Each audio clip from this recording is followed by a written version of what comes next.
நாமத்திலே வந்திருக்கிற எல்லா வாலிபர்களுக்கும் நன்றியை நான் செலுத்திக் கொள்கிறேன். கர்த்தர் உங்கள் எல்லாரையும் ஆசீர்வதிப்பாராக. இந்த நாளிலே அழகான ஒரு பாடலை நாம் கேட்டோம். எப்படி எப்பா நன்றி சொல்லுவேன். நம்ம வாழ்க்கையில எல்லா நேரங்களிலும் எல்லா வினாடிகளிலும் கர்த்தர் நமக்கு செய்த எல்லா நன்மைகளுக்காக எப்பொழுதும் நன்றி செலுத்த தலைகளை தாழ்த்தி நாம் ஜெபிப்போம். ஸ்தோத்திரிக்கிறோம் ஆண்டவரே, ஸ்தோத்திரிக்கிறோம். இந்த அருமையான இரவு வேலைக்காக நமக்கு ஸ்தோத்திரம் ஆண்டவரே. அப்பா, அந்த அழகான ஒரு வாலிபர் கூடுகையை நீர் எங்களுக்காக ஆயத்தப்படுத்தினதற்காக ஸ்தோத்திரம் ஆண்டவரே. இந்த நேரத்திலே நீ பேசும், நாங்கள் கேட்கிறோம் ஆண்டவரே. அப்பா, நீர் என்ன காரியத்தை பேச வேண்டும் என்று இந்த வாலிபர்களுக்கு நீர் நினைக்கிறீரோ அப்பா, ஏற்ற சமயத்திலே சொல்லப்பட்ட வார்த்தை பொத்தட்டில் உள்ள கர்த்தாவே பழங்களுக்கு சமானம் என்று நாங்கள் பார்க்கிறோமே, அப்படியாக ஆண்டவரே ஏற்ற சமயத்திலே கொடுக்கப்படுகிற ஆலோசனைகள் இவர்கள் ஒவ்வொருவருக்கும் ஆண்டவரே பயனுள்ளதாக மாறும்படியாய் செபிக்கிறோம். தேவ ஆவியானுடைய ஆளுகைக்கு நாங்கள் விட்டுக் கொடுக்கிறோம். இயேசுவின் நாமத்தில் செபிக்கிறேன் ஜீவனுள்ள நல்ல பிதாவே, ஆமென். இந்த நேரத்துல ஏற்கனவே நீங்க எல்லாரும் பார்த்திருக்கலாம் என்ன தலைப்புல செய்தி அமைந்திருக்குதுன்னு. பிரயாசப்பட்டும் பயன் இல்லையா? இன்றைக்கு வாழ்க்கையில உலகத்துல அநேக மக்களுடைய கேள்வி இதுதான். நான் எவ்வளவோ பிரயாசப்படுகிறேன், எவ்வளவோ ஹார்ட் ஒர்க் பண்றேன், ஆனா ரிசல்ட் எனக்கு சரியா இல்ல அப்படிங்கிற ஒரு பெரிய ஏக்கத்தோடு கூட அநேக வாலிபர்கள் இன்றைக்கு சுற்றி வருகிறத நம்ம பாக்குறோம். இன்னைக்கு நம்ம எல்லாரும் ஸ்கூல் தொடங்கி நிறைய பேர் போயிட்டு இருக்கீங்க. காலேஜ்ல இன்னும் சிலர் விடுமுறையில இருக்கிறீங்க, காலேஜுக்கு போக போறீங்க. இப்படிப்பட்ட ஒரு சூழ்நிலையில உங்கள அநேக தயக்கத்தோடு கூட இருக்கிறீங்க. நான் நிறைய கஷ்டப்பட்டேனே, நிறைய பிரயாசப்பட்டேனே, ஆனா எனக்கு சரியான ஒரு மார்க் கிடைக்கலையே, சரியான ஒரு குரூப் கிடைக்கலையே, சரியான ஒரு இடத்திற்கு நான் போக முடியலையேங்கிற ஒரு பெரிய தயக்கத்தோடு கூட நீங்க இருக்கலாம். ஆனா இதற்கு என்ன பதில் நம்முடைய வேதாகமத்திலே என் இயேசு நமக்கு சொல்லுகிறார் என்று நாம் பார்க்க போகிறோம். அந்த சம்பவத்தை குறித்துதான் நாம் இந்த நாளிலே தியானிக்க போகிறோம். அதற்கு முன்னதாக நடந்த ஒரு சம்பவத்தை நான் உங்களிடத்திலே சொல்ல இருக்கிறேன். ஒரு பேட்டி எடுப்பதற்காக ஒரு குறிப்பிட்ட நபர் ஒவ்வொருவராய் சந்திக்க ஆரம்பித்தார். முதலாவது ஒரு விவசாயியை போய் சந்தித்தார். இந்த விவசாயியிடம் கேட்டார், இந்த வருடம் முழுவதும் நீங்கள் எப்படிப்பட்ட ஒரு அறுவடையை செய்தீர்கள் என்று கேட்டார். அவர் சொன்னாராம், நான் எவ்வளவோ பிரயாசப்பட்டு உழைத்து அநேக காரியங்களை அந்த வயலில் இருந்து நான் எதிர்பார்த்தேன், ஆனால் அறுவடையிலே நான் எதிர்பார்த்த ஒரு நல்ல ஒரு விளைச்சலை நான் காணவில்லை என்று ஏமாற்றத்தோடு கூட அவர் வருத்தத்தோடு கூட தன்னுடைய பதிலை சொன்னாராம். அடுத்து ஒரு கம்பெனி மேனேஜரை போய் அணுகி அவரிடத்திலே சில கேள்விகளை கேட்டார்களாம். அதிலே உங்களுடைய கம்பெனி எப்படி ரன் ஆகிறது என்று கேட்டாராம். அப்பொழுது அந்த பேட்டியாளரிடம் அந்த கம்பெனி மேனேஜர் சொன்னாராம், எல்லாரும் கடின உழைப்போடு கூட இரவு பகலாக உழைத்தார்கள், ஆனால் எங்களுக்கு அதற்குரிய ஒரு லாபம் கிடைக்கவில்லை என்று ஏமாற்றத்தோடு கூட அவரும் சொன்னாராம். அடுத்தபடியாக ஒரு ஸ்டூடெண்ட அந்த பேட்டியாளர் சந்தித்தாராம். நீ எப்படி இந்த வருடத்திலே நல்ல மார்க் எடுத்தாயா, நீ விரும்பினபடி நீ போக வேண்டிய இடத்திற்கு அல்லது நீ கேட்ட குரூப்புக்கு நீ சேர்ந்து விட்டாயா என்று கேட்டாராம். அவனும் கூட, நான் அதிகமாய் இரவு பகலாக உழைத்தேன், ஆனால் எவ்வளவு பிரயாசப்பட்டும் நான் எதிர்பார்த்த என்னுடைய மதிப்பெண்கள் எனக்கு கிட்டவில்லை, ஆதலால் நான் எதிர்பார்த்த ஒரு குரூப்புக்கு என்னால் போய் சேர முடியவில்லை என்று தயக்கத்தோடு ஏமாற்றத்தோடு வருத்தத்தோடு சொன்னாராம். இப்படி பலவிதமான நபர்களை சந்தித்த விதத்திலே கடைசியாக ஒரு நபரை சந்தித்தாராம். அந்த நபர் போய் பார்க்கிற இடத்துல மிகவும் சந்தோஷமாக சமாதானமாக நல்ல செல்வ செழிப்போடு காணப்பட்டாராம். போய் பார்த்த மாத்திரத்திலே அவர் எந்த அளவுக்கு சந்தோஷமா இருக்கிறார் என்று அவர்களால் புரிந்து கொள்ள முடிந்ததாம். உடனே அவரிடத்துல கேட்டாராம், நீங்கள் இவ்வளவு சந்தோஷமாவும் சமாதானமாவும் இருப்பதற்கு என்ன காரணம் என்று வினாவினார்களாம். அதற்கு அவர் சொன்னாராம், என்னுடைய உலக பிரகாரமான காரியங்களிலே நான் நிறைவோடு கூட நல்ல ஒரு செல்வ செழிப்போடு கூட நான் இருக்கிறேன். அது மாத்திரமல்ல, என்னுடைய ஆவிக்குரிய ரீதியாக நான் அநேக ஆத்துமாக்களை சம்பாதித்துக் கொண்டும் அநேகருக்கு ஊழியம் செய்து கொண்டும் நிறைவோடு கூட நான் இருக்கிறேன் என்று சொன்னாராம். அதற்கு அந்த பேட்டியாளர் கேட்டாராம், what is the secret of your success என்று கேட்டாராம். உங்களுடைய வெற்றிக்கு காரணம் என்ன என்று கேட்ட பொழுது அவர் சொன்னாராம், ஒவ்வொரு நாளும் நான் முழங்கால் படியிட்டு ஜெபிக்கிறதான வேலைகளிலே கர்த்தர் என்னோடு என்ன பேசுகிறார், இந்த நாளிலே நான் என்ன செய்ய வேண்டும் என்று கர்த்தர் என்னை நடத்துகிறார் என்ற அந்த கைடன்ஸை நான் ஆண்டவர்கிட்ட கேட்பேன். அப்பொழுது கர்த்தர் சரியாய் தன்னுடைய வார்த்தைகளினாலே என்னோடு கூட இடைப்படுவார். அந்த வார்த்தையின்படி அந்த நாள் முழுவதும் நான் நடந்து கொள்வேன்.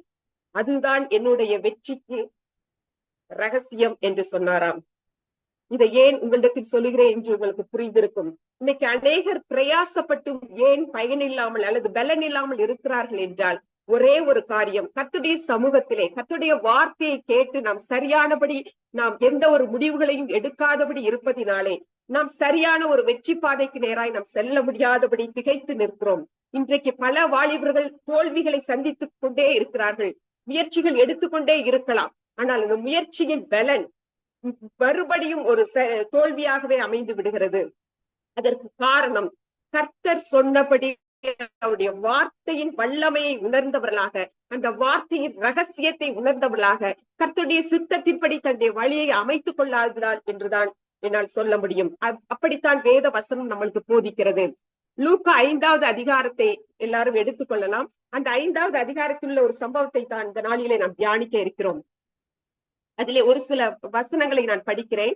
லூக்கா 5வது அதிகாரம். அப்பொழுது கடற்கரையிலே 2 படகுகளை கண்டார். மீன் பிடிக்கிறவர்கள் அவைகளை விட்டு இறங்கி வலைகளை அலசி கொண்டிருந்தார்கள்.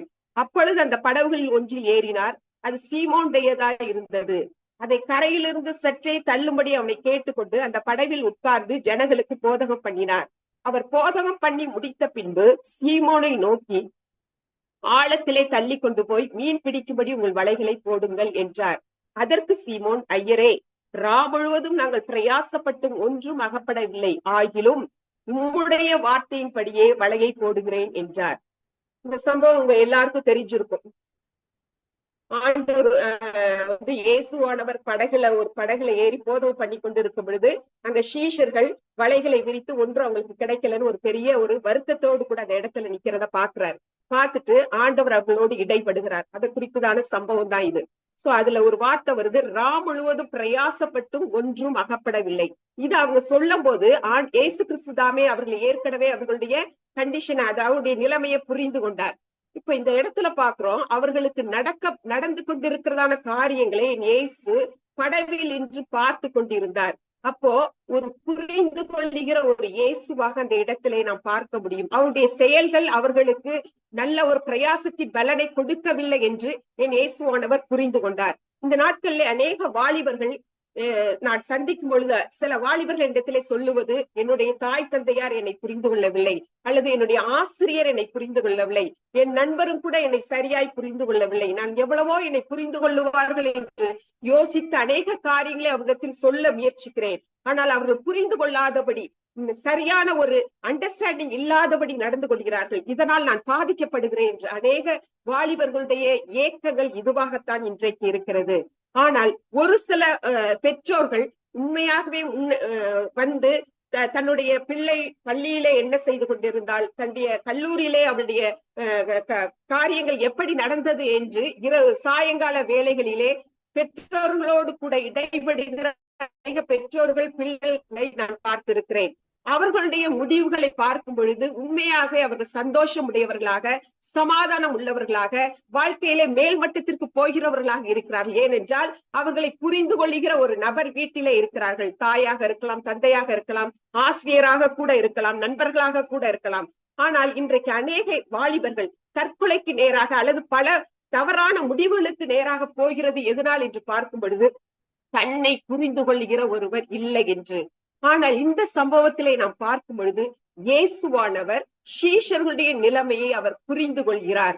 இன்றைக்கு நாம் விசுவாசிக்கிற இயேசு அல்லது நான் பிரசங்கிக்கிற இயேசு, இந்த சம்பவத்திலே குறிப்பிடப்படுகிறதான இறைவன் உங்களையும் என்னையும் புரிந்து கொள்ளுகிற ஒரு நபர்.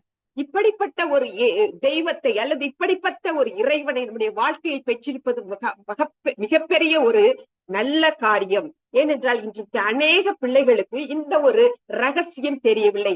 என்னை புரிந்து கொள்ள ஆட்கள் இல்லையே என்று ஏங்குகிற பிள்ளைகள் இயேசு ஒருவர் இருக்கிறார் அல்லது அப்படிப்பட்ட ஒரு தெய்வம் இருக்கிறார் என்று அறிந்து கொண்டு இயேசுவிடத்திலே ஓடி வர தயக்கம் காட்டுகிறார்கள் அல்லது இயேசுவை குறித்து அறியாதிருக்கிறார்கள். இன்றைக்கு நீங்களும் நானும் ஆண்டவருடைய பெரிதான கிருபையினாலே மிகப்பெரிய ஒரு இறைவனை நாம் பெற்றிருக்கிறோம். அவர்தான் இயேசு. அந்த இறைவனாகி இயேசு உங்களையும் என்னையும் புரிந்து கொண்டவராக செயல்படுகிறார். இன்றைக்கு நான் எவ்வளவோ கடினமாக உழைக்கிறேன், ஆனால் எனக்கு மதிப்பெண்கள் வரவில்லை. நான் எவ்வளவோ வேலை பார்க்கிறேன், எனக்கு சம்பளம் போதியதாக இல்லை. நான் எவ்வளவு கடினம் உழைத்தாலும் அதற்கான லாபம் இல்லை என்று தயக்கத்தோடு இருக்கிற ஒவ்வொருடைய மனநிலவையும் என் இயேசு புரிந்து கொண்டவராய், நம்முடைய சூழ்நிலைகளை புரிந்து கொண்டவராய், நம்முடைய பிரச்சனைகளை புரிந்து கொண்டவராய், நம்முடைய வியாதிகள் பலவீனங்களை புரிந்து கொண்டவராய் நம்மிடத்திலே செயல்படுகிறவராய் இருக்கிறார். அதற்கு ஒரே ஒரு வழி இயேசு கிறிஸ்து தாமே. இந்த இயேசு கிறிஸ்துவை அறியாத ஜனங்களுக்கும் நாம் பறைசாற்ற வேண்டும். தாவீதின் குமாரனே எனக்கு இறங்கும் என்று ஒரு மனுஷன் கூப்பிடுகிறார்.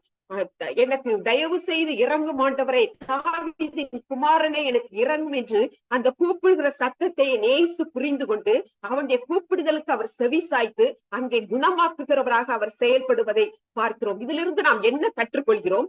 தேவைகளை அறிந்த ஒரு இயேசுவை நாம் பெற்றிருக்கிறோம், அல்லது புரிந்து கொள்கிற ஒரு இயேசுவை நாம் பெற்றிருக்கிறோம்.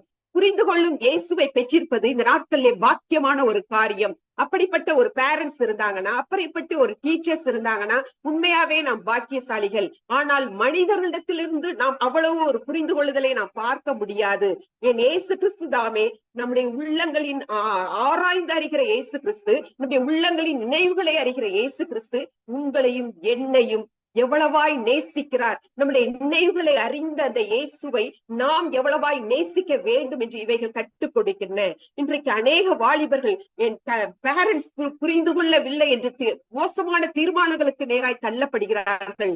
ஒன்றே ஒன்று உங்களுக்கு இந்த இடத்திலே நான் பதிவு செய்கிறேன். அப்படிப்பட்ட ஒரு சூழ்நிலைக்கு நேராய் உன்னுடைய நண்பர்களோ உன்னுடைய பக்கத்தில் வீட்டில் உள்ளவர்களோ இருப்பார்களே ஆனால், தயவாய் அல்லது நீங்களோ இருப்பீர்களானால், புரிந்து கொள்கிற ஒரு இயேசு எனக்கு உண்டு என்று இந்த நாளிலே உங்கள் உள்ளத்திலே பதிந்து கொள்ளும்படி நான் உங்களை அழைக்கிறேன். அப்படிப்பட்ட ஒரு இயேசுவை நாம் பெற்றிருக்கிறோம். லூக்கா 5:2-5 பாக்குறோம். வலைகளை அலசி கொண்டிருந்தார்கள், முழுவதும் பிரயாசப்பட்டும் ஒன்றும் அவர்களுக்கு அகப்படவில்லை. பிரயாசம் எல்லாம் விருதாய் போய்விட்டது. அவன் மனநிலைமை எவ்வளவா இருந்திருக்கும். எதையாவது பெற்றுக்கொள்ளலாம், எதையாவது உணவுக்காக தான் சேமித்துக் கொள்ளலாம் என்று அங்கலாய்த்தவர்கள் அலசி கொண்டிருக்கும் பொழுது அங்கே ஒன்றும் அகப்படவில்லை. அங்கு ஒரு பெரிய ஏமாற்றத்தை காண்கிறோம், அங்கு ஒரு பெரிய சோர்வை காண்கிறோம், அங்கு ஒரு பெரிய கவலைக்குள்ளாக அந்த சீஷர்கள் இருப்பதை காண்கிறோம். ஆனால் அந்த சோர்வுகளையும் அந்த கவலைகளையும் அந்த ஏமாற்றத்தையும் எம்முடைய இயேசு கிறிஸ்து ஒரே நிமிடத்திலே எங்கள் தீர்க்கிறவர்களாக அந்த பெரிய காரியத்திற்கு ஒரு முற்றுப்புள்ளி வைத்து ஒரு பெரிய ஆசீர்வாதத்தை கொடுக்கிறவராக அந்த இடத்திலே செயல்படுவதை பார்க்கிறோம். இன்றைக்கு ஞானத்திலே நான் குறைவுள்ளவனாய் இருக்கிறேன், எனக்கு ஞானமே இல்லையே, நான் இந்த கெமிஸ்ட்ரி சப்ஜெக்ட் எனக்கு புரியவில்லையே, என்னால் மேக்ஸ் புரியவில்லையே, எனக்கு ஆங்கிலம் வரவே இல்லையே, இப்படிப்பட்ட ஏக்கத்தோடு கூட அநேக வாலிபர்கள் இன்றைக்கு இருப்பதை பார்க்கிறோம். அநேக மாணவ மாணவிகள் இருப்பதை பார்க்கிறோம். வசதி இல்லாத ஒரு வாலிபர்களை பார்க்கிறோம். தன்னுடைய வீட்டிலே அநேக வசதிகள் இல்லாத வாலிபர்கள், மிகுந்த வறுமைக்குள்ளாக இருக்கிற வாலிபர்களை நாம் பார்க்கிறோம். அவர்கள் எல்லாருக்கும் ஒரு ஏக்கம் இருக்கிறது. இவைகளை எல்லாம் நான் எங்கு போய் சொல்லுவேன், எனக்காக யார் மன்றாடுவார்கள், அல்லது எனக்காக அந்த தேவையை யார் சந்திப்பார்கள் என்று ஏக்கத்தோடு இருக்கிறவர்களுக்கு தான் இந்த செய்தி கடந்து வருகிறது.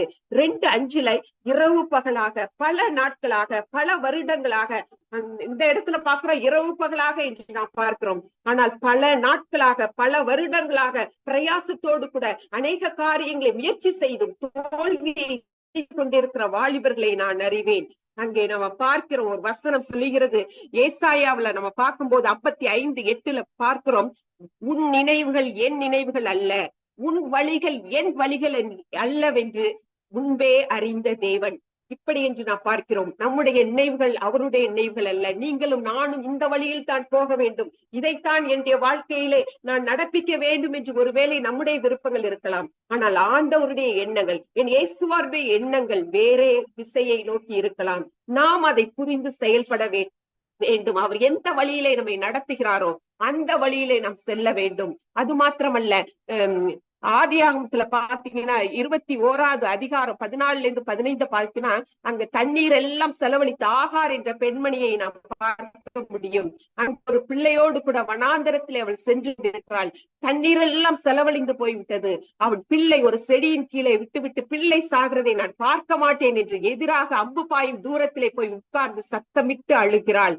அங்க ஒரு பெரிய அழுகை சத்தம். என்னுடைய பிள்ளைக்கு அங்க தண்ணீர் இல்லை, என்னுடைய பிள்ளை மடிவதை என்னால் பார்க்க முடியாது என்று சத்தமிட்டு அங்க அழுது கொண்டிருக்கிறாள். ஒரு வனாந்தரத்திலே, ஒரு யாரும் பார்க்க கூடாத ஒரு இடத்திலே அவள் அழுகையின் சத்தத்தை என் தேவன் கேட்டுக் கொண்டிருக்கிறார். நீங்களும் நானும் கூட ஏதோ ஒரு நேரத்திலே, ஏதோ ஒரு கஷ்டத்திலே இருக்கும் பொழுது யாரிடமும் சொல்ல முடியாமல், ஒருவேளை தனிப்பட்ட வாழ்க்கையிலே, தனிப்பட்ட இடத்திலே உட்கார்ந்து அழுது கொண்டிருக்கிறீர்களா? இந்த நாளிலே உங்களுடைய என்னுடைய சத்தத்தை ஆண்டவர் கேட்டுக் கொண்டிருக்கிறார். அங்க பார்க்கிற 21வது அதிகாரம் 17வது வசனம் இப்படியாய் சொல்லுகிறது, தேவன் பிள்ளையின் சத்தத்தை கேட்டார். கேட்டது மாத்திரமல்ல, பயப்படாதே. பிள்ளை இருக்கும் இடத்திலே தேவன் இந்த சத்தத்தை கேட்டு அங்க புரிந்து கொண்டு வந்து ஒரு நீரூற்றை உண்டு பண்ணுவதை பார்க்கிறோம். இன்றைக்கு உங்களுக்கு இப்படிப்பட்ட தேவைகளோடு கூட நீங்கள் இந்த கூட்டத்திலே பங்கு பெற்றுக் கொண்டு இருக்கலாம். உங்களை நோக்கி அந்த வசனம் கடந்து வருகிறது. தேவன் உன்னுடைய சத்தத்தை கேட்டார். தேவன் உன்னுடைய அழுகையின் கண்ணீரை கண்டார். ஆண்டவர் அந்த இடத்திலே ஒரு பெரிய நீரூற்றை உண்டாக்கி அந்த இடத்திலே அவளுக்கு தண்ணீரை கொடுத்ததை நாம் பார்க்க முடியும். ஆபத்திலே என்னை நோக்கி கூப்பிடு, அப்பொழுது நான் உனக்கு மறு உத்தரவு அருளி செய்வேன் என்று வேதாகம் சொல்லுகிறது. வேத வசனங்கள் நமக்கு அழகாய் தெளிவாய் நமக்கு போதிக்கிறது. நாம் எந்த நேரத்தில் எல்லாம் ஆபத்திலே கடந்து செல்கிறோமோ, எந்த நேரத்தில் எல்லாம் எனக்கு தேவைகள் உண்டு என்று ஆண்டவரை நோக்கி கதறுகிறோமோ, எந்த நேரத்தில் எல்லாம் கண்ணீர் வடிக்கிறோமோ, அந்த நேரத்தில் எல்லாம் நமக்கு அவர் உதவி செய்கிற ஒரு இயேசுவாக, புரிந்து கொள்ளும் ஒரு இயேசுவாக கடந்து வருகிறார். எப்படி அந்த சீஷர்களுடைய வருத்தங்களை, கவலைகளை, சோர்வுகளை என் இயேசு அறிந்து கொண்டு புரிந்து கொண்டு போக்கினாரோ, எப்படி ஆகாருடைய அந்த பிள்ளையின் அந்த தண்ணீருக்காய் அலைகிற சத்தத்தின் அழுகையை அவர் கேட்டு அவருக்கு பதிலளித்தாரோ, அப்படியாக உங்களுக்கும் எனக்கும் இந்த நாளிலே பதிலளித்து புரிந்து கொள்கிற ஒரு இயேசுவாக நம் மத்தியிலே அவர் உலாவிக் கொண்டிருக்கிறார். இரண்டாவதாக நாம் பார்க்க முடியும், உதவி செய்யும் இயேசு. முதலாவது புரிந்து கொள்ளும் ஒரு இயேசு, அடுத்தது உதவி செய்யும் ஒரு இயேசுவாக அவர் நமக்கு இருக்கிறார். லூக்கா 5வது அதிகாரம் 4வது வசனத்திலே நாம் படிக்கும் பொழுது, சீமோனை நோக்கி ஆழத்திலே தள்ளி கொண்டு போய் மீன் பிடிக்கும்படி உங்கள் வலைகளை போடுங்கள் என்றார். இங்கிலீஷ்ல put out into the deep and let nets for your catch அப்படின்னு பாக்குறோம். அதை அந்த நெட்டை நீ எந்த அளவுக்கு டீப்பா போட முடியுமோ அந்த அளவுக்கு டீப்ல போட்டனா உனக்கு அந்த ஆழத்துல மீன்கள் கிடைக்கும் என்று ஆண்டவருடைய வார்த்தை அங்கே கடந்து வருகிறது. இந்த இடத்துல பார்க்கிறோம், அங்க வார்த்தையுடைய வல்லமை, உதவி செய்யும் வல்லமை அங்கே கடந்து வருகிறது. இன்னைக்கு உதவிக்காக நீங்களும் நானும் ஏங்கிக் கொண்டிருக்கலாம். ஆனால் உதவிக்காக எந்த நேரத்தில் எல்லாம் நீங்களும் நானும் ஆண்டவரை நோக்கி செபிக்கிறோமோ, அப்பொழுதெல்லாம் அவருடைய வார்த்தை வசனமாக அல்லது வார்த்தையாக உங்களுக்குள்ளும் எனக்குள்ளும் கடந்து வந்து வல்லமையாக கிரியை செய்யும் என்பதிலே எந்த ஒரு சந்தேகம் இல்லை. இங்கு உதவி செய்யும் இயேசுவை நாம் பார்க்க முடியும். அவர் புரிந்து கொள்கிறவராக மாத்திரமல்ல, அந்த புரிந்து கொண்டு உன்னுடைய தேவைகளை அறிந்து கொண்டு உன்னுடைய கவலைகளை போக்கும் வண்ணமாக, உன்னை சோர்விலிருந்து மீட்கும் வண்ணமாக அவர் உதவி செய்கிறவராக கடந்து வருகிறார். வலையை போடுங்கள். பிரயாசப்பட்டும் பலனில்லாத ஒவ்வொருவரையும் இயேசு வார்த்தைகளை கொண்டு அங்கே அவர் மீட்கிறார். மேலோட்டமாக ஒருவேளை நீங்கள் இதுவரை முயற்சி செய்து கொண்டிருக்கலாம், நம்பிக்கை அற்ற சூழ்நிலையிலே நீங்கள் இருந்து கொண்டிருக்கலாம், அவிசுவாசமான சூழ்நிலையிலே இருந்து கொண்டிருக்கலாம். எனக்கு இன்னமே இந்த சப்ஜெக்டே வராது, எனக்கு இந்த ஃபீல்டுக்கு நான் போகவே முடியாது, இந்த ஃபீல்டுல போய் நான் என்ன செய்ய முடியும், அல்லது இந்த வேலையை சூஸ் பண்ணி நான் என்ன செய்ய முடியும், அல்லது இந்த சப்ஜெக்ட் தான் எனக்கு மார்க்கை எடுக்கவே தெரியவே தெரியாது, எனக்கு அது ஏறவே ஏறாதே என்று மேலோட்டமான காரியங்களை நீங்கள் முயற்சி செய்து ஒருவேளை அதனுடைய அந்த ரிசல்ட்டை குறித்து நீங்கள் சோர்வுற்றவர்களாக இருக்கலாம். இந்த நேரத்தில் ஆண்டவர் உங்களை பார்த்து சொல்கிறார், ஆழமாய் கடின உழைப்போடு கூட நீ மறுபடியும் அந்த காரியத்தை மறுபடியும் முயற்சி செய்ய சொல்லுகிறார். ஒருவேளை தோல்வியுற்றவர்களாக, சிந்தனையிலே மிகவும் சோர்வுற்றவர்களாக, சில பேர் டிப்ரெஷன்ல கூட இருக்கலாம். ஆனால் இந்த நாளிலே இந்த சோர்வுகளின் ஆழத்திற்கு உன்னுடைய கடின உழைப்புகளை மறுபடியும் நீ செய்யும்படியாக, முயற்சி செய்யும்படியாக கர்த்தர் உனக்கு இந்த நாளிலே அழைப்பை கொடுக்கிறார். அந்த இடத்துல பார்க்கிறோம், ஆழம், ஹார்ட் ஒர்க், நீ கடினமாக விசுவாசத்தோடு நம்பிக்கையோடு பிரயாசப்பட வேண்டும் என்று ஆண்டவர் அங்கே அழைக்கிறார். ஆழத்திற்கு போ, ஆழத்திலே போய் உன் வலைகளை விரி என்று அங்கே ஒரு வார்த்தை கடந்து வருவதை பார்க்கிறோம். இன்னைக்கு நிறைய பேருக்கு நல்ல ரிசல்ட் கிடைக்காது. எதனாலதானா, ஒரு மேலோட்டமான, ஒரு அவிசுவாசமான, நம்பிக்கையற்ற நிலைமையோடு கூட அடுத்த முயற்சிக்கு போகாதபடி நீங்கள் அநேகர் சோர்வுற்றவர்களாய் இருக்கலாம். ஆனால் அடுத்தபடியா முயற்சி செய்யும்படியாக, ஆண்டோடைய வார்த்தையின்படி முயற்சி செய்யும்படியாக இந்த நாளிலே ஆண்டோடைய வார்த்தை நம்மை நோக்கி கடந்து வருகிறது. அந்த வார்த்தையை நம்பினவர்களாக நாம் எல்லா வேலைகளையும் செய்ய கற்றுக்கொள்ள வேண்டும். என் கட்டளைக்கு கீழ்ப்படியுங்கள். நீதிமொழிகள்ல பாத்தீங்கன்னா கட்டளைக்கு கீழ்ப்படிய சொல்லி போதகங்கள் கடந்து வருவதை பார்க்கிறோம். யோவான் 14:23 நம்ம பார்க்க முடியும். ஒருவன் என்னில் அன்பாய் இருந்தால் அவன் என் வசனத்தை கை கொள்ளுவான். யாரெல்லாம் இப்ப சீஷர்கள் இயேசுவிடத்துல அன்பா இருந்ததுனால்தான் ஆண்டவருடைய வார்த்தை அவர்களுக்கு போகும்பொழுது கீழ்ப்படிந்து அந்த வலையை போடுறாங்க. சோ நீங்களும் நானும் இயேசுவோடு கூட உறவிலே, அன்பிலே இன்னும் அதிகமாய் கட்டப்பட்டவர்களாய் இருக்கும் பொழுதுதான் நாம் வசனத்துக்கு கீழ்ப்படிய முடியும், அல்லது வார்த்தைக்கு கீழ்ப்படிய முடியும், கட்டளைகளை கைக்கொள்ளுவர்களாய் மாற முடியும். அந்த இடத்துல பார்க்கிறோம், லூக்கா 5:5, ஆகிலும் உம்முடைய வார்த்தையின்படியே வலையை போடுகிறேன் என்றார். எவ்வளவு அருமையான ஒரு வார்த்தை! At your word I will let down the nets, but at your word I will let down the nets. உங்களுடைய வார்த்தையின்படி, உம்முடைய வார்த்தையின்படியே என் வலையை போடுகிறேன் என்று சொல்லுகிறார். எஸ், நீங்களும் நானும் எந்த நேரத்திலாம் நம்முடைய செவியை சாய்த்து கர்த்தருடைய வார்த்தையை கேட்டு அவர் சொல்லுகிற அந்த வழிகளிலே நடப்போமானால் அங்கே அநேக ஆசீர்வாதங்கள் நமக்காக கிடைக்கும் என்பதிலே சந்தேகம் இல்லை. நிரம்பத்தக்கதாக, பிரமிக்கத்தக்கதான காரியங்கள் அந்த இடத்திலே நடக்கும் என்பதிலே எந்த ஒரு சந்தேகமும் இல்லை. அந்த வார்த்தையின் வல்லமை அவ்வளவு பெரியது. இன்றைக்கு அநேகர் இந்த வார்த்தையின் வல்லமை அறியாதவர்களாய் மிகுந்த கவலைக்குள்ளாக, வியாதிக்குள்ளாக, பலவீனத்திற்குள்ளாக இருக்கிறதை நாம் பார்க்கிறோம். ஆனால் கர்த்தருடைய கிருபையினாலே நீங்களும் நானும் வாரம் இப்படிப்பட்ட வார்த்தைகளை தொடர்ந்து கேட்டு அந்த வார்த்தையின் வல்லமைகளை அறிந்தவர்களாய் செயல்படும் போது நம்முடைய வாழ்க்கையிலே வெற்றி உள்ளவர்களாய், அநேகருக்கு மாதிரிகளாய், சவால் உள்ளவர்களாய், சாட்சி உள்ளவர்களாய் மாற முடியும் என்பதிலே எந்த ஒரு சந்தேகம் இல்லை. நம்முடைய சுய ஞானத்தினாலே, சுய பலத்தினாலே எதையும் செய்துவிட முடியும் என்று ஒரு நாளும் நினைக்க வேண்டாம். வாலிப தங்கச்சி, தம்பி, உங்களை பார்த்து சொல்றேன், சுய ஞானத்தினாலும் சுய பலத்தினாலும் உன்னால் ஒன்றும் செய்ய முடியாது. தேவனுடைய சித்தத்தின்படி செய்யும் பொழுது மாத்திரமே வலைகள் அமிழத்தக்கதாய், கிழிந்து போகத்தக்கதாய், அநேக மீன்கள் நிரப்பப்படும்படியான ஆசீர்வாதம் உங்களுக்கும் எனக்கும் உண்டு என்பதிலே எந்த ஒரு சந்தேகம் இல்லை. யோவான் 2:5 அதிகாரத்திலே 5வது வசனத்திலே அந்த சம்பவங்களை நீங்கள் எடுத்து வீட்டிலே படித்து பார்க்கலாம். கானா ஒரு கல்யாணத்திலே நடந்ததான ஒரு சம்பவம் உங்களுக்கும் எனக்கும் நன்றாக தெரியும். அங்கே திராட்சரசம் குறைவுபடும் பொழுது அங்கே நடக்கிறதான சம்பவத்தை நாம் பார்க்கிறோம். உடனே அவருடைய தாய் இயேசுவிடம் போய், இது மாதிரி திராட்சரசம் எங்களுக்கு கல்யாணத்திலே குறைபடுகிறது என்று சொல்லும் பொழுது அங்கே அவர் ஸ்திரீயே, எனக்கு வேலை இன்னும் வரவில்லை என்று சொன்னவுடன் சீஷர்கள் அவரிடத்தில் சொல்லும் பொழுது அவர் உடனே சொல்லி, அவர் அந்த அவளுடைய தாயாகிய மரியாள் சொல்லுகிறார், அவர் உங்களுக்கு என்ன சொல்லுகிறாரோ அதன்படி செய்யுங்கள். 2:5 பாக்குறோம், என் வேலை இன்னும் வரவில்லை என்று சொன்னவுடன் அவர் உங்களுக்கு என்ன சொல்லுகிறாரோ அதன்படி செய்யுங்கள். அந்த வார்த்தையின் முக்கியத்துவத்தை அவளுடைய பெற்ற தாய் அறிந்திருந்தால், இயேசுடைய வார்த்தை தன்னுடைய பிள்ளைதான், தன்னுடைய மகன் தான். ஆனால் அந்த இயேசுவுக்குள் இருக்கிற வல்லமையை, அந்த இயேசு சொல்லுகிற வார்த்தையில் இருக்கிற வல்லமையை பெற்ற தாயானவள் அறிந்திருந்தால், அவர் உங்களுக்கு என்ன சொல்லுகிறாரோ அதன்படி செய்யுங்கள். நீங்களும் நானும் அவரால் உருவாக்கப்பட்ட ஒரு பாத்திரமாய் இருந்து கொண்டிருக்கிறோம். அவரால் உருவாக்கப்பட்ட நீங்களும் நானும் அவருடைய வார்த்தைக்கு அவ்வளவு மதிப்பு நாம் கொடுக்க வேண்டும். அந்த வார்த்தை வல்லமை உள்ளது என்று நான் விசுவாசிக்க வேண்டும்.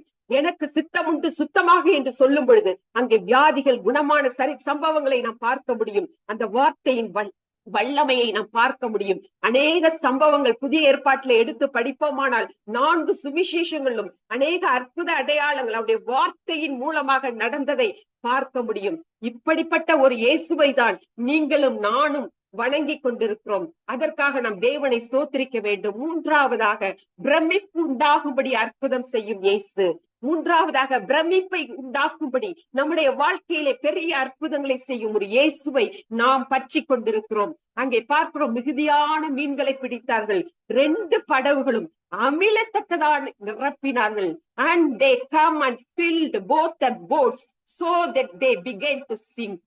அங்க பார்க்கிறோம், அது அமிழத்தக்கதாய், 2 போட்டும் அமிழத்தக்கதாய் அவ்வளவு மீன்கள் நிரம்பினதை பார்க்கிறோம். 5:9 பார்க்கிறோம், அவனுக்கும் அவனோட கூட இருந்த யாவருக்கும் பிரமிப்புண்டாயிற்று. எவ்வளவு அதிசயம் பாருங்களேன்!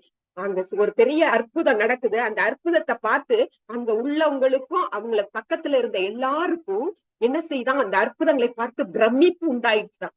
இன்றைக்கு உங்களுக்கும் எனக்கும், சாதாரண ஒரு மனுஷியாக பிறந்த உங்களுக்கும் எனக்கும், நம்முடைய ஆத்துமாவிலே, நம்முடைய உள்ளத்திலே இயேசு கிறிஸ்துவை ஏற்றுக்கொள்ளும் போது அந்த ரட்சிப்பின் சந்தோஷத்தினாலே, அவருடைய வார்த்தையின் வல்லமையினாலே நமக்குள் ஏற்படுகிற மாற்றங்களை பார்த்து, அல்லது நமக்கு ஏற்படுகிற அற்புதங்களையும் அடையாளங்களையும் மற்றவர்கள் பார்க்கும் பொழுது பிரமிப்புண்டாகும்படி செய்வார். அன்புள்ள தங்கச்சி, தம்பி, உங்களுடைய வாழ்க்கையிலே, உங்கள் படிப்பின் நாட்களிலே, உங்களுடைய வாலிப உங்களுடைய வாலிப பிரயாணத்திலே, நீங்கள் நடக்கிற பாதையிலே உங்களை மற்றவர்கள் பிரமிப்புண்டாகும்படி ஆண்டவரால் செய்ய முடியும்.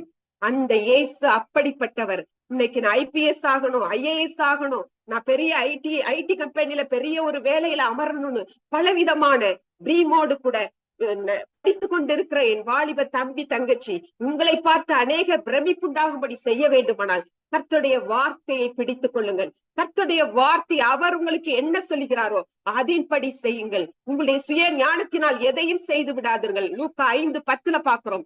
யாக்கோபும் யோவானும் அந்தப்படியே பிரமித்தார்கள். சீஷர்களும் பிரமிக்கிறத பார்க்கிறோம். அங்க இருக்கிற யாவரும் பிரமிக்கிறத பார்க்கிறோம். இன்னைக்கு மார்க், நீங்க நான் நினைச்சதுக்கு மேல மார்க் எடுத்தேன்னு சொல்லுகிற ஒரு கூட்டத்தை பார்க்க முடியும். இன்னொரு கூட்டம், நான் அதிகமாய் பிரயாசப்பட்டு மார்க் எடுக்க முடியவில்லை என்று சொல்லுகிற மாணவர்களையும் நாம் சந்திக்க முடியும். ஆனால் எல்லாரையும் பார்க்கிலும் நீங்களும் நானும் இயேசுவின் வார்த்தையின்படி நாம் நடக்கும் போது, அவருடைய வல்லமையை உணர்ந்தவர்களாய் நாம் ஜீவிக்கும் போது, நம்முடைய வாழ்க்கையிலே மற்றவர்கள் பார்த்து பிரமிக்கத்தக்கதான அற்புதங்களை செய்கிறவராக ஆண்டவர் உலாவிக் கொண்டிருக்கிறார். அது மாத்திரமல்ல, இது கர்த்தரால் ஆயிற்று, எங்கள் கண்களுக்கு ஆச்சரியமாய் இருக்கிறது என்று உங்களுடைய வாழ்க்கையிலே நடக்கிற, உங்களுடைய எதிர்கால வாழ்க்கையிலே நடக்கிற சம்பவங்களை பார்த்து அநேகர் சொல்ல வேண்டும். ஏனென்றால் அப்படிப்பட்ட இயேசுவை தான் நாம் பற்றி கொண்டிருக்கிறோம். என்னுடைய வாழ்க்கையிலே நான் நினைத்து பார்க்கவில்லை, என்னுடைய வாழ்க்கையில இப்படிப்பட்ட ஆசீர்வாதங்கள் நடக்கும் என்று நான் எதிர்பார்க்கவில்லை என்று நீங்கள் ஒவ்வொருவரும் இருக்கும் சமுதாயத்திலும் சங்கத்திலும் சபையிலும் எழுந்து சாட்சி சொல்றவர்களாய் மாற வேண்டும். ஆண்டவர் செய்த அற்புதங்களை தேவனுக்கு மகிமையாக நாம் செலுத்த வேண்டும். யோவான் 2:11 பார்க்கிறோம். இவ்விதமாக இயேசு இந்த முதலாம் அற்புதத்தை கலிலே உள்ள கானா ஊரிலே செய்து தம்முடைய மகிமையை வெளிப்படுத்தினார். இன்றைக்கு வாழ்க்கையிலே உங்களுக்கு செய்கிற ஒவ்வொரு அற்புதங்களும், இன்றைக்கு வாழ்க்கையிலே நீங்கள் இருக்கிற ஒவ்வொரு உயர்வுகளும் கர்த்தர் உங்களுக்கு கர்த்தருடைய நாமத்தை மகிமைப்படுத்தும் வண்ணமாக தான் நடக்கிறது என்பதை முதலாவது அறிந்து கொள்ள வேண்டும். நான் என்னுடைய பலத்தால் இதை செய்து கொண்டேன், அல்லது என்னுடைய முயற்சியினால் நான் இவ்வளவு வெற்றி பெற்றுக் கொண்டிருக்கிறேன், என்னுடைய காரியத்தினால், நான் என்னுடைய சிந்தனையின் திறமையினால், என்னுடைய வரங்களினால் இந்த காரியங்களை செய்தேன் என்று ஒரு நாளும் நாம் பெருமை பாராட்டக்கூடாது. எல்லா மகிமையும் எல்லா கணமும் என் இயேசு கிறிஸ்து ஒருவருக்கே செலுத்தப்பட வேண்டும். அந்த இடத்துல பார்க்கிறோம், அவருடைய சீஷர்கள் அவரிடத்தில் விசுவாசம் வைத்தார்கள். இன்று உங்களுக்கும் எனக்கும் நடக்கிற அற்புதங்கள் அடையாளங்களை பார்க்கும் பொழுது நாம் மாத்திரமல்ல, நம்மை சேர்ந்தவர்கள் மாத்திரமல்ல, நம்முடைய விசுவாசிகள், நம்மை சேர்ந்த சீஷர்கள் எல்லாரும் அவரிடத்திலே விசுவாசம் வைக்க வேண்டும். நமக்கு ஏன் அற்புதங்கள் ஆண்டவர் நடத்துகிறார், என்னுடைய வாழ்க்கையில ஏன் இவ்வளவு பெரிய பிரமிப்புண்டாகத்தக்கதான காரியங்கள் நடக்கிறது என்று நான் யோசித்து பார்க்கும் பொழுது அது எல்லாம் மற்றவர்கள், இயேசுவை அறியாத ஜனங்கள், அவிசுவாசிகள் விசுவாசம் வைக்க வேண்டும். என் இயேசு யார் என்று தெரிந்து கொள்ள வேண்டும். அதுதான் என் இயேசுடைய திட்டம். அவருடைய நாமம் எப்படியாவது மகிமைப்பட வேண்டும். 4:36 பார்க்கிறோம். எல்லாரும் ஆச்சரியப்பட்டார்கள். இது என்ன வார்த்தையோ, அதிகாரத்தோடும் வல்லமையோடும் அசுத்த ஆவிகளுக்கு கட்டளையிடுகிறாரே, அவைகள் புறப்பட்டு போகிறதே என்று ஒருவர் பேசிக் கொண்டார்கள். ஆண்டோடைய வல்லமை, அந்த வார்த்தையின் வல்லமை, அங்கே நடக்கிற கிரியைகளை பார்க்கும் பொழுது வார்த்தைகளை குறித்து இப்படியாய் சொல்லுகிறார்கள். அதிகாரத்தோடு வார்த்தைகள் வருகின்றன, வல்லமையோடு வார்த்தைகள் வருகின்றன, அசுத்த ஆவிகளும் நடுங்குகின்றன. இப்படியாய் அசுத்த ஆவிகள் புறப்பட்டு போகிறது என்று அவர்கள் எல்லாரும் பேசிக்கொண்டதை நாம் பார்க்கிறோம். இன்றைக்கு உங்களுக்கும் எனக்கும் நடக்கிறதான செயல்களை பார்க்கும் பொழுது ஆண்டோடைய வார்த்தையின் வல்லமையை புறஜாதியார் அறிந்து கொள்ள வேண்டும், அவ்விசுவாசிகள் அறிந்து கொள்ள வேண்டும். நம்மிடத்திலே நடக்கிற காரியங்கள் ஆண்டோடைய வார்த்தையின் மகிமையை வெளிப்படுத்துவதாக இருக்க வேண்டும். அன்று குருடர்கள் பார்வை அடைந்தார்கள், சப்பானிகள் நடந்தார்கள், திமிர்வாதக்காரர்கள் விடுதலை பெற்று நடந்தார்கள். இதெல்லாம் நாம் பார்த்திருக்கிறோம். மரித்தவர்கள் எழுந்தார்கள். இவ்வளவு அற்புதமும் கர்த்தருடைய இயேசுவானுடைய வார்த்தையினால் நடைபெற்றது என்பதை நாம் அறிந்திருக்கிறோம். எத்தனையோ சாட்சிகளை நாம் சொல்ல முடியும். கேன்சர்னாலே துடித்துக் கொண்டிருந்து பலவிதமான வழிகளை பல ஆண்டுகளாக போராட்டத்திலே அந்த வழிகளோடு கூட இனி நான் மரித்து விடுவேன் என்று மரணத்தோடு கூட போராடி கொண்டிருந்த ஒரு சகோதரியை நான் அறிவேன். கடைசி நேரம் வரை போராடினார்களே ஒழிய விசுவாசத்தை ஒரு நாளும் அவர்கள் விட்டுவிடவில்லை. அந்த விசுவாசத்திலே அவர்கள் வளர்ந்து கொண்டே இருந்தார்கள். கேன்சரின் தாக்கம் ஒருபுறம், கேன்சரின் வழி ஒருபுறம் துடித்துக் கொண்டிருந்தார்கள். ஆனால் விசுவாச வார்த்தைகளை அறிக்கையிட்டுக் கொண்டே இருந்தார்கள். என்ன நடந்தது? கடைசி நாட்களிலே மருத்துவர்கள் கைவிட்டனர். எல்லாரும் அவர்களை விட்டு அகன்று போயினர். உற்றார் உறவினர்கள் அவர்களை விட்டு கடந்து போயினர். அவர்களுடைய விசுவாசத்தை பார்த்தார். அவர்களுக்குள் இருந்த அந்த வார்த்தையின் விசுவாசத்தை அவர் அறிந்தவராக, அவர் புரிந்து கொண்டவராக, உதவி செய்கிறவராக ஒரு பிரமிப்பான அற்புதத்தை அந்த சகோதரிக்கு செய்தார். கர்த்தருக்கே மகிமை உண்டாகட்டும். அவர்கள் குணப்பட்டு இன்றும் ஆண்டவருக்கு சாட்சியாய் ஊழியம் செய்கிறார்கள். கர்த்தருக்கே மகிமை உண்டாகட்டும். இப்படிப்பட்ட அற்புதங்களை அநேகம் நாம் சொல்ல முடியும். அடுத்தபடியாக இயேசுவை நாம் பார்க்கும் பொழுது நாம் யார் என்று உணர முடியும். அங்கு படகிலே அங்கு மீன்கள் கிடைக்காத பொழுது அவர்கள் படகில் இருக்க இயேசுவை நோக்கி பார்த்தார்கள். இயேசுவை நோக்கி பார்க்கும் போது அங்க என்ன நடந்தது என்று நாம் பார்க்க முடியும். ஒரு நாளும் நாம் மனிதர்களை நோக்கினால் நமக்கு வரக்கூடிய காரியங்கள் ஆசீர்வாதங்களாய் இருக்காது. மிகப்பெரிய ஆசீர்வாதங்களை நாம் மனிதர்களிடத்திலிருந்து பெற்றுக்கொள்ளவே முடியாது. நம்மை படைத்த, நம்மை உருவாக்கிய, நமக்காக புதிய திட்டங்களை வைத்திருக்கிற இயேசுவை நாம் நோக்கி பார்க்கும்போது கர்த்தர் மிகப்பெரிய வல்லமை உள்ளவராக, அற்புதங்களை செய்கிறவராக அங்க செயல்படுவதை நாம் பார்க்கிறோம். இயேசுவை நாம் எந்த சூழ்நிலையிலும் நோக்கி பார்க்க வேண்டும். ஒருவேளை சீஷர்கள் இயேசுவை நோக்கி பார்க்காது வேறு திசையை நோக்கி பார்த்து, அல்லது இனி வலையை போட வேண்டாம், இனி நமக்கு கிடைக்காது என்று விட்டு அவர்கள் செல்லவில்லை. அவர்கள் இயேசு தன்னை புரிந்து கொண்டவராக செயல்படும் பொழுது அவர்களும் இயேசுவை நோக்கி பார்க்கிறார்கள். நீங்களும் நானும் எப்பொழுதும் இயேசுவை நோக்கி பார்க்க வேண்டும். மேலானவரை நோக்கி பார்க்க வேண்டும். அவரிடத்திலிருந்துதான் உங்களுக்கும் எனக்கும் விடுதலை வரும். அவரிடத்திலிருந்தான் உங்களுக்கும் எனக்கும் பலன் வரும். லூக்கா 5:8 பார்க்கிறோம். சீமோன் பேதுரு அதை கண்டு இயேசுவின் பாதத்திலே விழுந்து, ஆண்டவரே, நான் பாவியான மனுஷன். பாருங்க, அந்த இடத்துல பார்க்கிறோம், depart from me for I am a sinful man, O Lord. அவன் சொல்றான், நான் ஒரு பாவியான மனுஷன் ஆண்டவரே, நான் ஒரு பாவியான மனுஷன். என்ன, எதனால அவன் அதை உணர்றான்? அந்த அப்படிப்பட்ட வார்த்தைகளை உணர்வோடு அவன் ஏன் அதை சொல்லுகிறான்? இயேசு செய்த அற்புதத்தையும் அந்த அடையாளத்தையும் பார்த்து, இப்படிப்பட்ட பெரிய ஆசீர்வாதத்தை அங்க கொடுக்கப்பட்டதை பார்த்து பிரமித்தவனாய் அவன் சொல்லுகிறான், தான் ஒன்றுமில்லை என்று அறிக்கையிடுகிறான். இன்றைக்கு ஆசீர்வாதத்தையும் அற்புதத்தையும் அடையாளத்தையும் பெற்றுக்கொண்டவர்கள் அநேகர் பெருமையோடு கூட இயேசுவை விட்டு விலகி செல்வதை நாம் பார்க்கிறோம். ஆனால் நீங்களும் நானும் ஒரு நாளும் ஆசீர்வாதத்தையும் அற்புதங்களையும் பெற்றவர்களாய் ஒரு நாளும் இயேசுவை வழியை விட்டு பின்வாங்காது இயேசுவிடத்திலே நின்று இயேசுவை நோக்கி பார்த்து, நான் பாவியான மனுஷன் ஆண்டவரே, ஆண்டவரே, நீர் இவ்வளவு பெரியவரா, நீர் இவ்வளவு பெரிய தேவனா, நீர் இவ்வளவு பெரிய மகத்துவமானவரா, இவ்வளவு மாட்சிமை உள்ளவரா என்று நாம் புகழ் பாட வேண்டும். அவருக்கு இன்னும் அதிகமாய் நாம் புகழை செலுத்த வேண்டும். அவருக்கு மாட்சிமையை செலுத்த வேண்டும். நாம் சொல்கிறான், என்னை விட்டு நீ போக வேண்டும் ஆண்டவரே, முன்பதாக நான் ஒன்றுமில்லை என்று தன்னை தாழ்த்துகிறதை பார்க்கிறோம். இன்றைக்கு அநேக வாலிபர்கள் பெருமை உள்ளவர்களாய் தன்னுடைய குடும்பத்தை குறித்து, தன்னுடைய உறவுகளை குறித்து, தன்னுடைய செல்வங்களை குறித்து அநேக பெருமையோடு கூட நடக்கிறதை பார்க்கிறோம். ஒரு நாளும் நீங்களும் நானும் அப்படிப்பட்ட பெருமை உள்ளவர்களாய் காணப்படவே கூடாது. தேவனுடைய சமூகத்திலே இயேசுவை நோக்கி பார்த்தவராய், அவரினால் எனக்கு இவ்வளவு பெரிய அற்புதம் நடக்கிறது, அவர்தான் எனக்கு ஜீவனை கொடுக்கிறார், அவர்தான் எனக்கு நல்ல படிப்பை கொடுக்கிறார், அவர்தான் எனக்கு நல்ல வேலையை கொடுக்கிறார். ஒவ்வொரு வினாடியும் ஒவ்வொரு மணி துளிகளும் கர்த்தரால் நமக்கு கொடுக்கப்பட்ட நேரம். இன்றைக்கு அநேகர் உங்களையும் என்னையும் விட்டு பிரிந்து விட்டார்கள். அநேகர் உங்களோடு என்னோடும் இருந்தவர்கள் அநேகர் விண்ணுலகை விட்டு போய்விட்டார்கள், மண்ணுலகை விட்டு போய்விட்டார்கள். ஆனால் அற்புதமாய் ஆச்சரியமாய் சாட்சியாக உங்களையும் எனக்கும் சுவாசத்தை கொடுத்து வைத்திருக்கிறார். ஏனென்றால் உங்கள் மூலமாகவும் என் மூலமாகவும் ஆண்டவருடைய திட்டங்கள் நிறைவேற வேண்டும். கல்வாரியை எவன் ஒருவன் நோக்கி பார்க்கிறானோ, இயேசுவை எவன் ஒருவன் நோக்கி பார்க்கிறானோ, அவன் தன்னுடைய பாவங்களை உணருவான். தன்னை பற்றி ஒரு தாழ்ந்த நிலைமைக்கு அவன் உள்ளாவான். ஆண்டவரே, நான் தகுதியற்றவன் என்று சொல்லுவான். எப்பொழுதெல்லாம் நீங்கள் சற்று பெருமை உங்களிடத்திலே தலை தூக்குகிறதோ அப்பொழுதெல்லாம் கல்வாரியின் இயேசுவை நோக்கி பாருங்கள். ஆண்டவரே, நீர் எனக்காக மரித்தீர், நீர் எனக்காக இரத்தம் சிந்தினீர், நீர் எனக்காக அந்த விண்ணுலகை விட்டு மண்ணுலகுக்கு வந்தீர். அப்படிப்பட்ட ஒரு இறைவனை நான் பற்றி கொண்டிருக்கிறேன். அந்த இறைவனுக்கு முன்பதாக நான் ஒன்றுமில்லை என்று நாம் அறிக்கையிட வேண்டும்.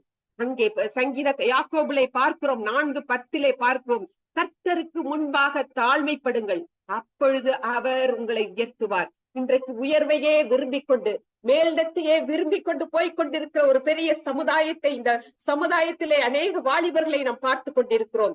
எதையும் தனக்கு ஒரு பொருட்டாக எண்ணாதபடி, எனக்கு உயர்வு வேண்டும், பதவி வேண்டும், நான் இந்த நிலையில இருக்க வேண்டும், அந்த நிலையில இருக்க வேண்டும், இப்படிப்பட்ட ஆஸ்திகளோடு இருக்க வேண்டும் என்று ஒரு சாரார் போய்கொண்டிருக்கிறார்கள்.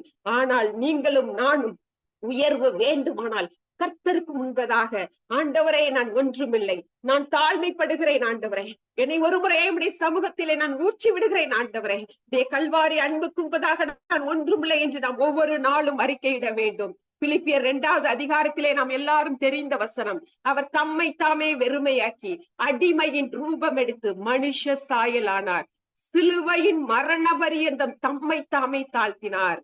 சிலுவையின் மரண பரியந்தம் அவர் தம்மை தாமே தாழ்த்தினார்.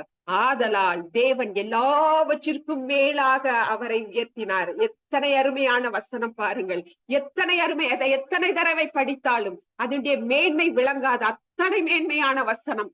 அவர் சிலுவையின் மரண பரியந்தம் தன்னை தாழ்த்தினார். தாழ்த்தினதனால் அவருக்கு என்ன உயர்வு கிடைத்தது? ஆதலால் தேவன் எல்லாவற்றிற்கும் மேலாக அவரை உயர்த்துகிறார். இந்த இடத்துலதான் பாக்குறோம், எந்த அளவுக்கு இயேசு கிறிஸ்துவானவர் தன்னை தாழ்த்தினாரோ, எந்த அளவுக்கு தான் ஒன்றுமில்லை என்று அங்க தன்னை வெறுமைப்படுத்தி அடிமையாக்கினாரோ, அந்த அளவுக்கு பிதாவானவர் அவரை உயர்த்துகிறார். எத்தனை அருமை பாருங்கள்! இன்றைக்கு இப்படிப்பட்ட பாடம் தான் நீங்களும் நானும் கற்றுக்கொள்ள வேண்டிய பாடம். நாம் எந்த அளவுக்கு தன்னை தாழ்த்தி, எந்த அளவுக்கு நம்ம ஆத்மாவை ஆண்டவருக்கு நேராக தாழ்த்தி முழங்கால் படுகிறோமோ, அந்த அளவுக்கு உங்களையும் என்னையும் ஆண்டவர் உயர்த்துகிறவராயிருக்கிறார். அதுல எந்த மாற்றமும் இல்லை. தன்னை பற்றி இயேசுக்கு முன்பாக நிற்க தகுதியில் அற்றவர்கள் என்று நாம் எப்போதும் உணர வேண்டும். தகுதியின்மையை நாம் உணர்ந்து கொண்டே இருக்க வேண்டும். இன்னொரு பக்கம் நான் சொல்ல வேண்டுமானால், அவரோடு கூட நெருங்க நாம் பாவங்கள் உள்ளவர்கள், நாம் பாவங்களை மன்னிக்க வேண்டும் என்று நாம் ஜெபிக்கிறவர்களாக, தகுதியற்றவர்கள் என்ற நிலையிலே நாம் தன்னை தாழ்த்துகிறவர்களாக நாம் மாறுவோம் என்பதிலே எந்த ஒரு சந்தேகம் இல்லை. நீ என்றைக்கு உன்னை தாழ்த்துகிறாயோ அப்பொழுதெல்லாம் நீ அறிந்து கொள், உயர்த்தப்படுவாய் என்பது மாத்திரமல்ல, நீ உன்னை உணரும் பொழுது இயேசுவை நீ அந்த அளவுக்கு மேன்மைப்படுத்துகிறாய் என்பதிலே எந்த ஒரு சந்தேகமும் இல்லை. தகுதியற்ற நிலைமையை நீ உணர்த்தி கொண்டிருக்கிறாய் என்பது எந்த ஒரு சந்தேகமும் இல்லை. அப்படிப்பட்ட ஒரு நிலைமைக்கு மாற வேண்டும் என்று ஆண்டவர் நம்மை எதிர்பார்க்கிறார். யோவான் 21வது அதிகாரத்தில் இப்படிப்பட்ட ஒரு சம்பவத்தை நாம் பார்க்க முடியும். வலதுபுறமாக வலையை போடுங்கள் என்று சொல்கிறார். திரளான மீன்கள் அகப்பட்டதினால் அதை இழுக்க மாட்டாதிருந்தார்கள். 21:7 பார்க்கிறோம், இயேசுவுக்கு அன்பாய் இருந்த சீஷன் பேதுருவை பார்த்து அவர் கர்த்தர் என்றார். It is the Lord. அவர் கர்த்தர் என்றார். யோவான் 21:12 பார்க்கிறோம், அவரை கர்த்தர் என்று சீஷர்கள் அறிந்தபடியினால் அவர்களில் ஒருவனும் நீர் யார் என்று கேட்க துணியவில்லை. ஹல்லேலூயா! அவர்களில் ஒருவனும் அவர் யார் என்று கேட்க துணியவில்லை. ஏனென்றால் அவர் செய்த காரியம் அப்படிப்பட்ட காரியம். அவர் செய்த காரியத்தை பார்க்கும் பொழுது, அந்த அற்புதத்தை பார்க்கும் போது, அந்த அடையாளத்தை பார்க்கும் பொழுது அவர்கள் எல்லாரும் அவர் பெரியவர், அவர் கர்த்தர், இட் இஸ் த லார்ட் என்று அவர்கள் அறிந்து விட்டார்கள். ஆதலால் அவர்கள் யார் ஒருவரும் அதை கேட்கவில்லை. இதைத்தான் இன்று உங்களுடைய என்னுடைய வாழ்க்கையிலே நடக்கிற சம்பவங்களை பார்த்து மக்கள் நாம் சேவிக்கிற தேவன் உண்மையுள்ள தேவன், அவர் ஜீவிக்கிற தேவன் என்று சாட்சி சொல்லுவவராய் நாம் காணப்பட வேண்டும். கடைசியாக நாம் பார்க்க முடியும், 5வதாக மேலான ஆவிக்குரிய ஆசீர்வாதங்களையும் கொடுக்கிறவரை நாம் பார்க்க முடியும். ஆழத்திலே வலையை போடும் பொழுது அநேக மீன்களை, உலக பிரகாரமான ஆசீர்வாதங்களை அவர் கொடுக்கிறதோடு மாத்திரம் அந்த சம்பவம் முடியவில்லை. அந்த சம்பவத்திலே பார்க்கிறோம், இது முதல் 5:11 பார்க்கும், பயப்படாதே, இது முதல் நீ மனுஷரை பிடிக்கிறவராயிருப்பார். ஹல்லேலூயா. பயப்படாதே, இது முதல் நீ மனுஷரை பிடிக்கிறவனாயிருப்பார். அங்கே உலக பிரகாரமான ஆசீர்வாதம் ஒரு புறம், இன்னொரு புறம் ஆவிக்குரிய ஆசீர்வாதம். இந்த இரண்டையும் பெற முடியும் ஒரு கிறிஸ்தவன். உண்மையுள்ள கிறிஸ்தவனாய் இருக்கிற ஒவ்வொருவனும் ரெண்டு ஆசீர்வாதங்களையும் பெற்றுக்கொள்ள முடியும். ஆனால் அநேக உபதேசங்கள் உலக செழிப்பை மாத்திரம் பெற்று ஆசீர்வாதங்களை மட்டும் பேசிக் கொண்டிருக்கின்றன. நம்முடைய சத்தியம் அப்படிப்பட்ட சத்தியம் அல்ல. நாம் இரு தரப்பையும் சமமான நிலையிலே நாம் பிடித்துக் கொள்ள வேண்டும். உலக ஆசீர்வாதமும் எனக்கு உண்டு, பரலோக ஆவிக்குரிய ஆசீர்வாதம் எனக்கு உண்டு. உலக ஆசீர்வாதத்தை மட்டும் நான் பெற்றவனாய் இருந்தால் நான் பரலோகத்துக்கு போய்விட முடியாது.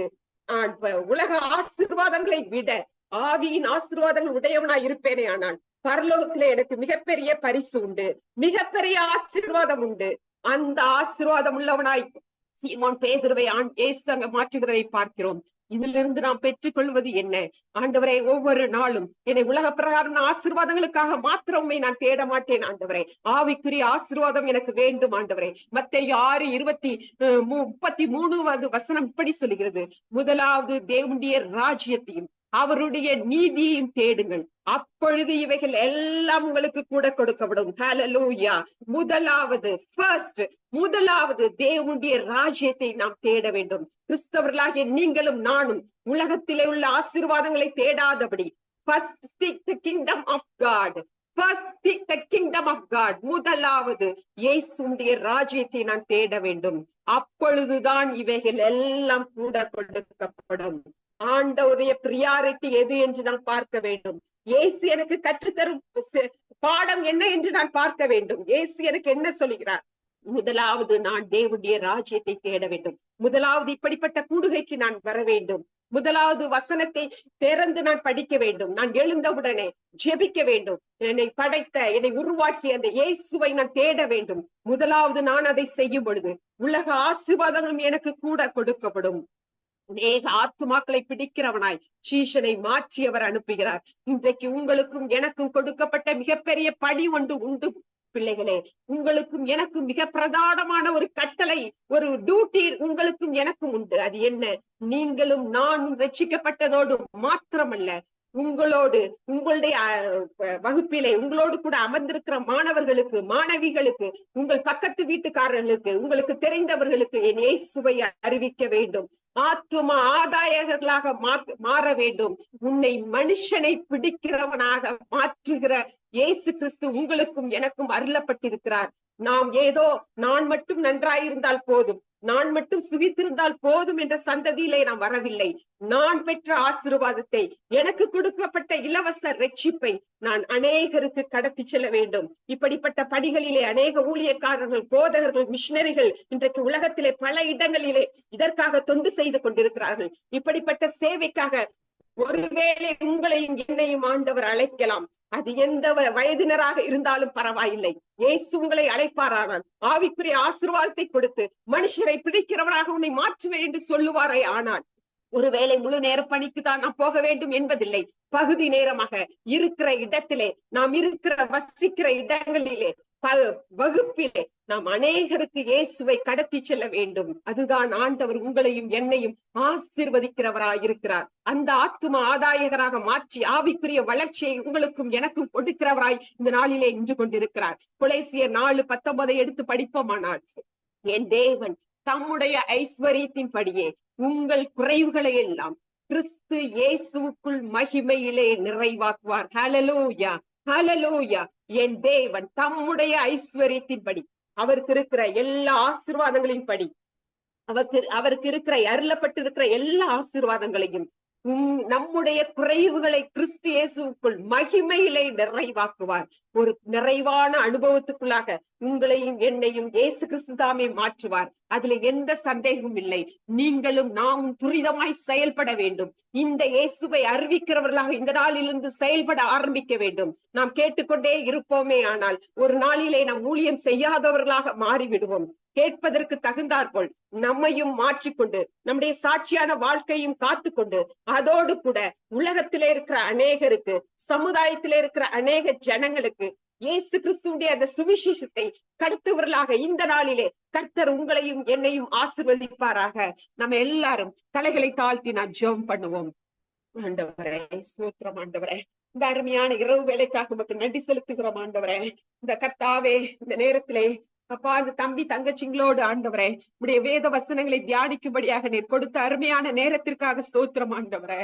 அப்பா புரிந்து கொள்ளும் ஒரு இயேசுவை நாங்கள் கற்றுக்கொண்டோம் ஆண்டவரே. எங்களை யார் புரிந்து கொள்ளுவார்? தாய் தகப்பன்மார் புரிந்து கொள்ளவில்லையே, எங்களுடைய நண்பர்கள் எங்களுடைய ஆசிரியர்கள் கூட எங்களை புரிந்து கொள்ளவில்லையே என்று நாங்கள் கவலைப்படும் பொழுதெல்லாம் புரிந்து கொள்ளும் ஒரு இயேசுவை இந்த நாளிலே தியானிக்கும்படியாய் நீர் கொடுத்த வாய்ப்பிற்காக ஸ்தோத்திரம் ஆண்டவரே.